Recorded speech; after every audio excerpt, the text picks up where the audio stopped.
أهلا وسهلا فيكم ببرنامج المسامح كريم. القصة اللي معنا الآن قصة حاصلة في مصر، ولكن أبطالها سوريان. رح نعرف كل تفاصيلها، ولكن أولا نستقبل صاحب الدعوة أديب.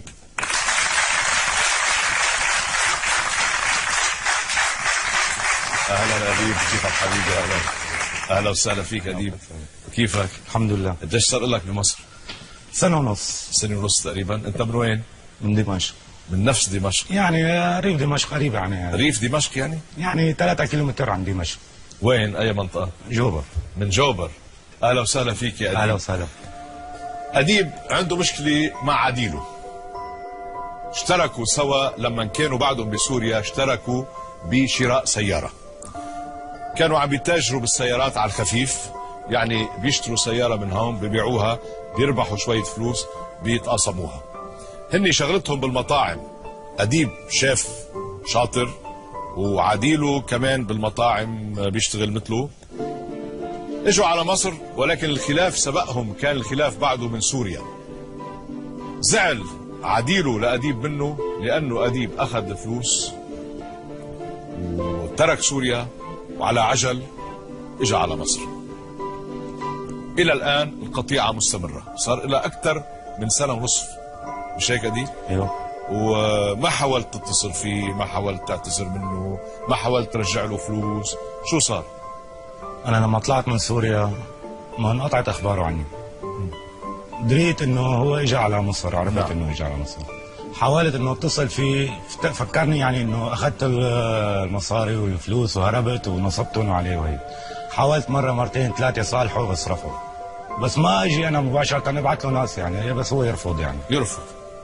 طيب وشو وضع الزوجات؟ يعني زوجتك وزوجته ما هن اخوات؟ كمان بيتصلوا يعني ببعض، بيحكوا مع ما بعض؟ فيش اتصالات، لانه نحن لما كنا بسوريا ما في اتصالات منطقة لمنطقة. لا ما بس في. هون ما يعني ما صار مجال. ما في الاختين ما بيحكوا مع بعض ما كمان؟ اها. أديب، ما بعرف شو بدي اقول لك، يعني كيف اطباعه عديلك؟ يعني بيزعل بسرعة كثير، يعني بضوج وبيزعل وهيك، بس بعرف قلبه طيب. قلبه طيب. يا سيدي أهلا وسهلا فيك، أنا بتشكرك على ثقتك، وإن شاء الله نقدر نرجع نوفق بيناتكم. من جهتي بعثت الرسالة إلى عديلك، بقى خلينا نشوف سوا كيف تسلم هالرسالة، وإذا وافق يجي. اهلا استاذ جورج، احنا دلوقتي رايحين لعامر عشان نسلمه دعوة الحضور.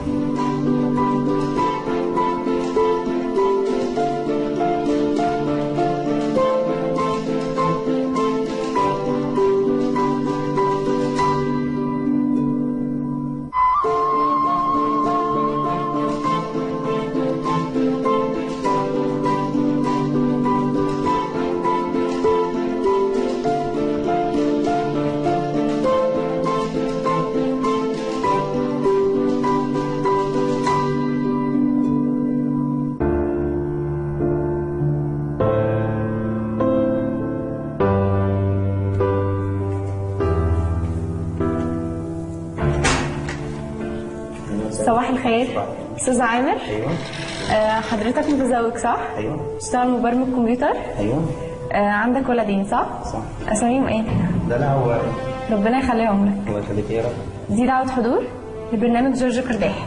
اهلا وسهلا. نتمنى ان حضرتك تيجي. ان شاء الله. انا قبلت الدعوه. قبلتها؟ استاذ جورج، استاذ عامر قبل الدعوة وجاي ان شاء الله.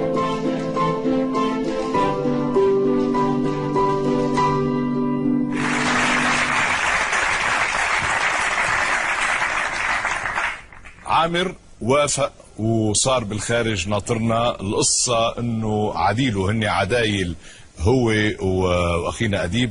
اديب حب يدعيه لعامر الى الاستوديو لحتى يتصالح معه. الخلاف نشب قبل ما يجوا على مصر، لانه اثنينهم صاروا بمصر هن وعيالهم.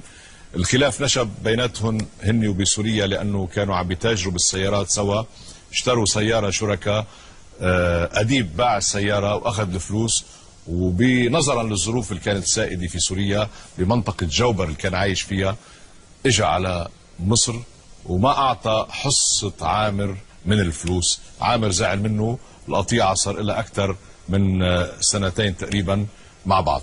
بقى هلا بدنا نشوف إذا كان عامر مستعد إنه يصالحه لأديب بعد ما أديب يعتذر منه ويرجع يرجع له أو يوعده إنه يرجع له الفلوس. نستقبل عامر. أهلا اهلا بك يا عامر، كيفك عيوني؟ طمني عنك. تفضل تفضل. مثال هيك السوري الجميل. اهلا وسهلا فيك يا عامر، طمني عنك، كيف الاهل؟ كيف اولادك؟ شو اخبارك؟ شو عندك اولاد اسم الله؟ عندي بنت وصبي. بنت وصبي، شو اعمارهم؟ الدلع 4 سنين ووائل 1.5 سنة. ومدامتك سورية؟ سورية. جيتوا سوا من سوريا سوا. يا سيدي ليك ان شاء الله تكون مفاجأة حلوة. الله يخليك، شفتك. نحن تسلم يا حبيبي. انا مش انا صاحب الدعوة المباشرة، انا دعيتك وشرفت وبشكرك، بس في شخص هو طلب مني انه ادعيك.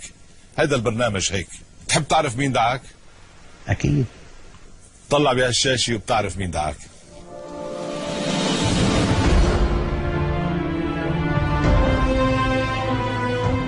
بعدك تتذكره؟ ما بيتذكر.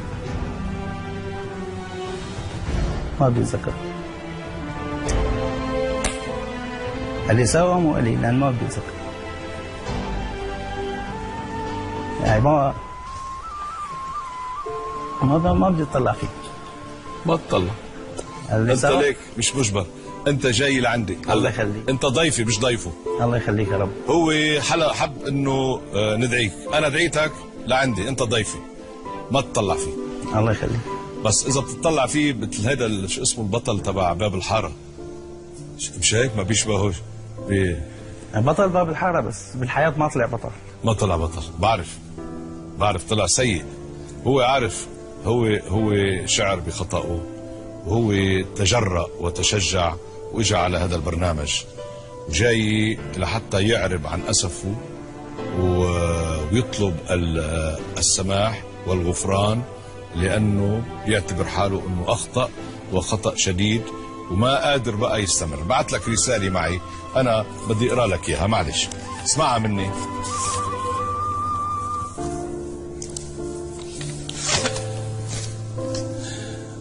بيقول لك: عديلي وأخي الحبيب عامر،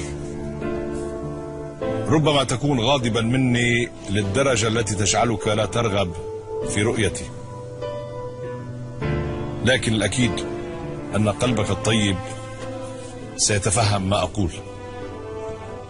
عزيزي عامر، كنا نعم الأصدقاء والعدايل، ولم يدخل بيننا أي خلاف حتى اشترينا السيارة، وكنت أريدها دائما جاهزة لكي تنجز لنا وقتا نحن في حاجة إليه، لكنك تعرف أنني كنت أحتاجها أكثر، ولذلك طمعت فيها، وكان هذا خطأ كبيرا مني، لكن والله لم أفعل ذلك ناويا أي ظلم أو إساءة إليك، وإلا لما جئت إلى هذا البرنامج المسامح كريم وأمام كل الناس لأعتذر منك وأطلب السماح، وأعدك أمام الجميع بإعادة حقك إليك. أخي عامر، عفى الله عما سلف، ولنعد أصدقاء وعدلاء وحبايب كما كنا، والمسامح كريم. صعب بعرف، قلت له أنا صعب، بس تعرف شو قال لي؟ قال لي عديلي،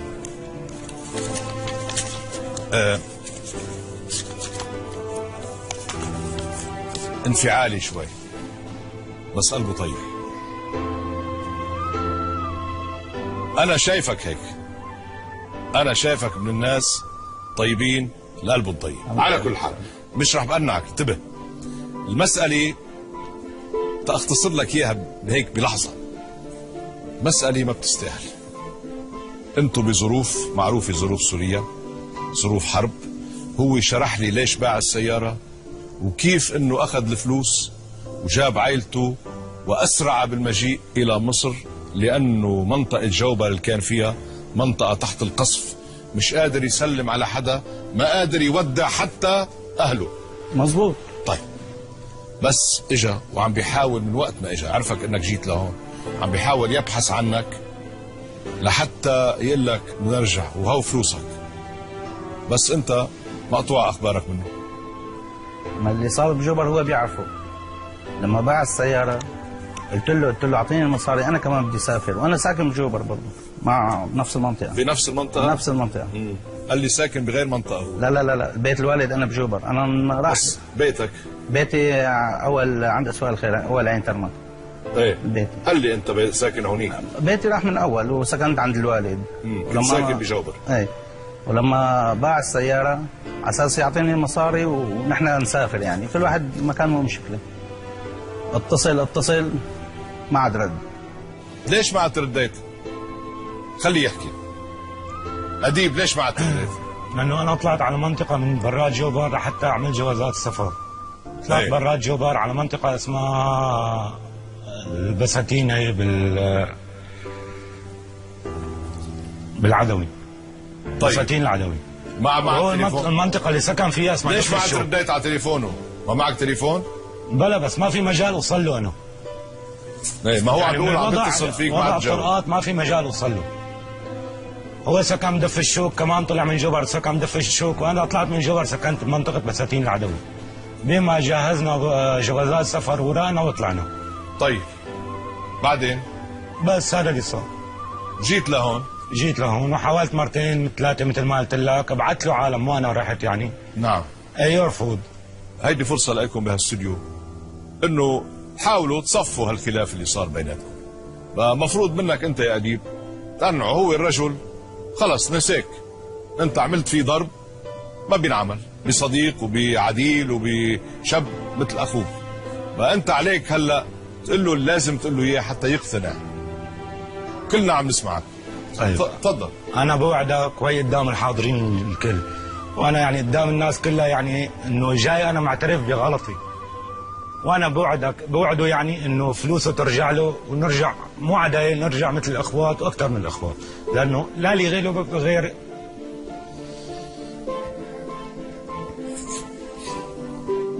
ما لي غيره ولا له غيري بالغربه.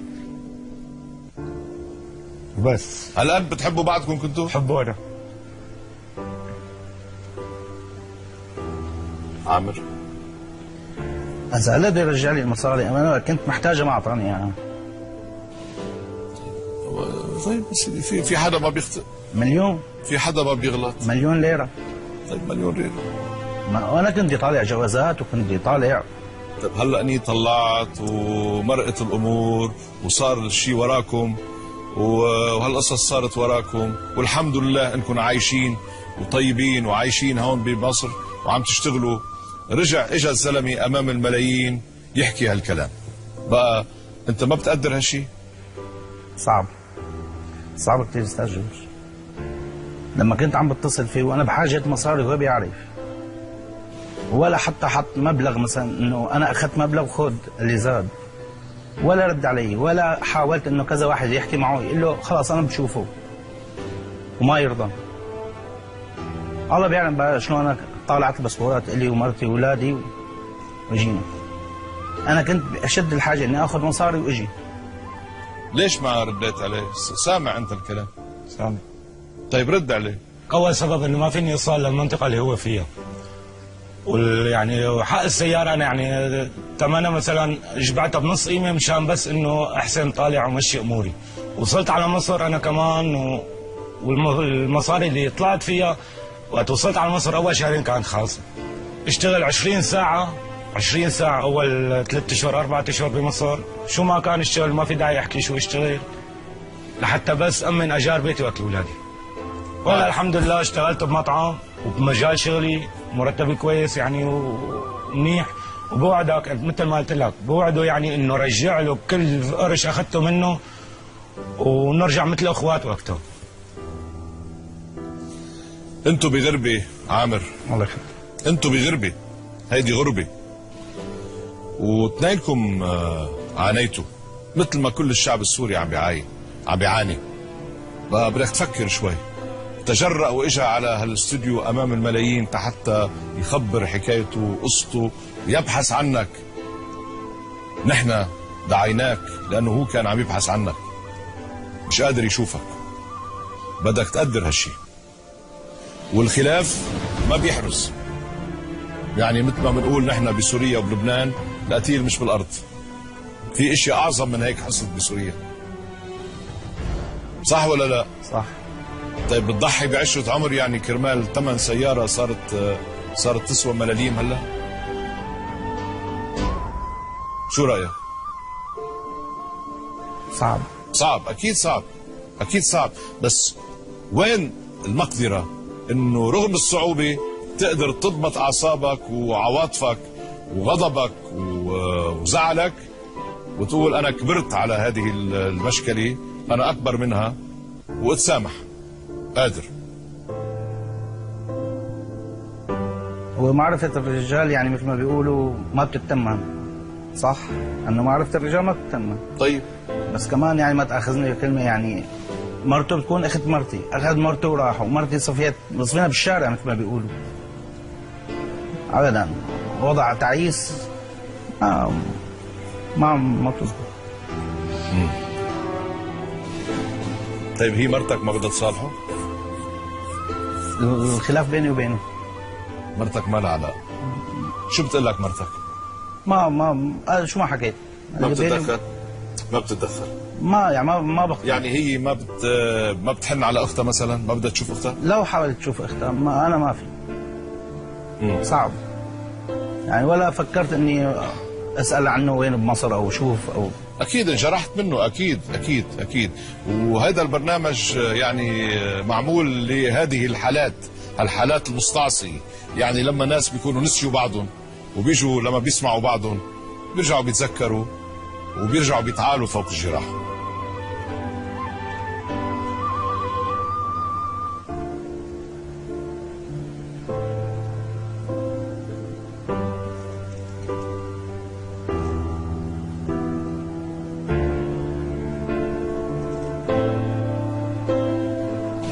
صعب.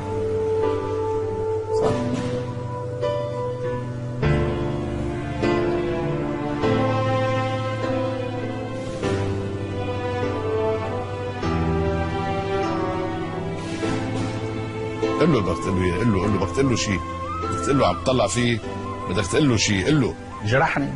جرحك مزبوط، قل له. اللي بالقلب ما قد ما قلت له.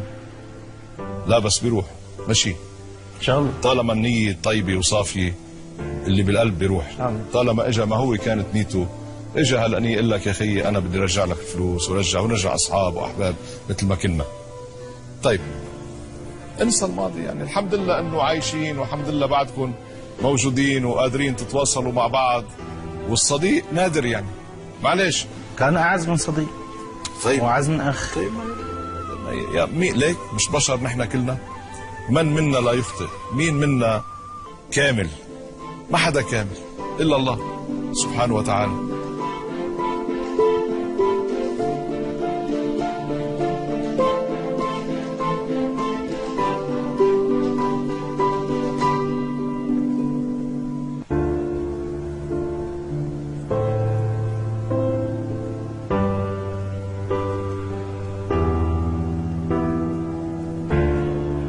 تقلنا على الله.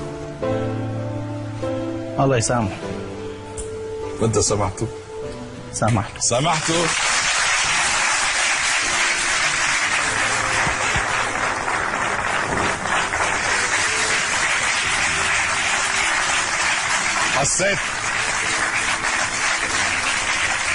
حسيت بدك تسامحه.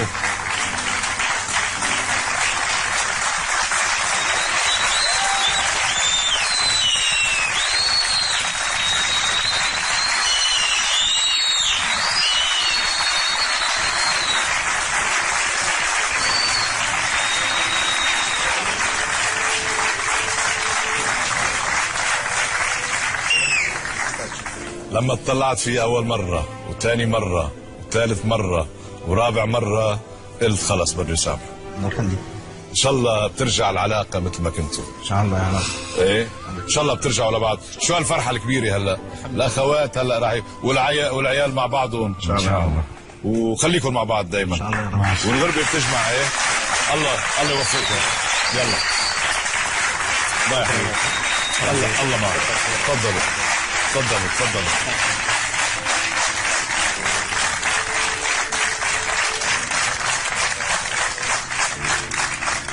إلى قصة جديدة مع المسامح كريم.